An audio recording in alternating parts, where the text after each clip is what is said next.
Assalamualaikum warahmatullahi wabarakatuh. Perkenalkan, nama saya Nabila Safiera Pritisa, NPM F0I021017, kelas 1A dari D3 Farmasi.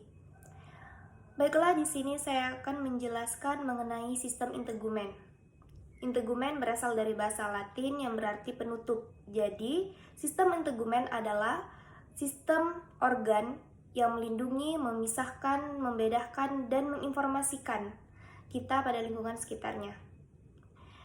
Sistem integumen ini terdiri atas kulit dengan kelenjar-kelenjarnya, rambut, kuku, dan juga reseptor-reseptor khusus pada kulit. Sistem integumen terdiri atas 3 lapisan. Yang pertama ada lapisan epidermis, kedua ada dermis, ketiga lapisan hipodermis. Pertama adalah lapisan epidermis. Lapisan epidermis merupakan lapisan terluar pada kulit yang memiliki ketebalan 0,1 mm sampai 5 mm. Lapisan epidermis ini berfungsi untuk melindungi tubuh kita dari sinar ultraviolet atau UV. Lapisan epidermis memiliki 5 struktur. Yang pertama yaitu stratum basale. Stratum basale ini merupakan sel yang berfungsi untuk pembentukan warna kulit atau pigmen. Kedua ada stratum spinosum. Stratum spinosum ini berfungsi untuk pembentukan keratin, yaitu dalam pembentukan kulit, rambut, dan juga kuku. Ketiga ada stratum granulosum. Stratum granulosum ini berfungsi untuk membentuk sel-sel pelindung kulit. Keempat, ada stratum lucidum, berfungsi untuk meredam gesekan antara lapisan epidermis. Kelima, ada stratum corneum. Stratum corneum ini berfungsi untuk menyerap air dan melindungi lapisan kulit. Dan di lapisan terluar kulit pada rambut terdapat yang namanya batang rambut, berupa benang halus yang terdiri dari sel-sel tandu atau sel keratin. Batang rambut ini berfungsi untuk memperkokoh rambut dalam masa pertumbuhan rambut. 2. Ada lapisan dermis. Lapisan dermis terletak di bawah lapisan epidermis. Lapisan dermis adalah lapisan penguat dan pemberi elastisitas pada kulit. Lapisan dermis berfungsi untuk mengatur suhu pada tubuh. Lapisan dermis memiliki berbagai komponen. Yang pertama, ada kelenjar minyak.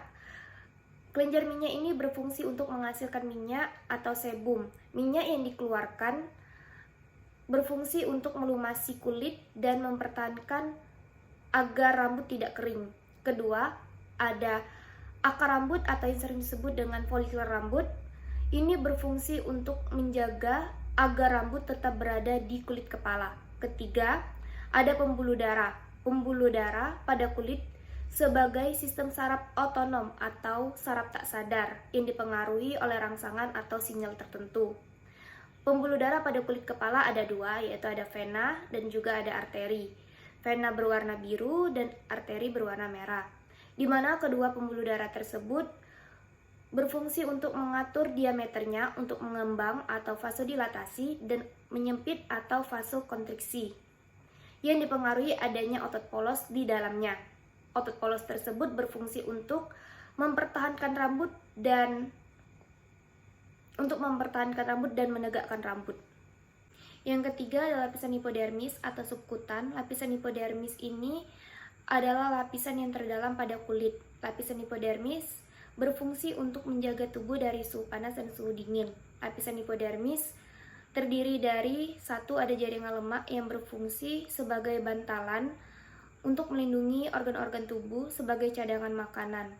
Kedua, ada kelenjar keringat yang berfungsi untuk melembabkan kulit dan rambut agar tidak mudah rusak. Ketiga, ada sensori neuron berfungsi untuk menghantarkan impuls reseptor menuju ke otak atau sumsum tulang belakang.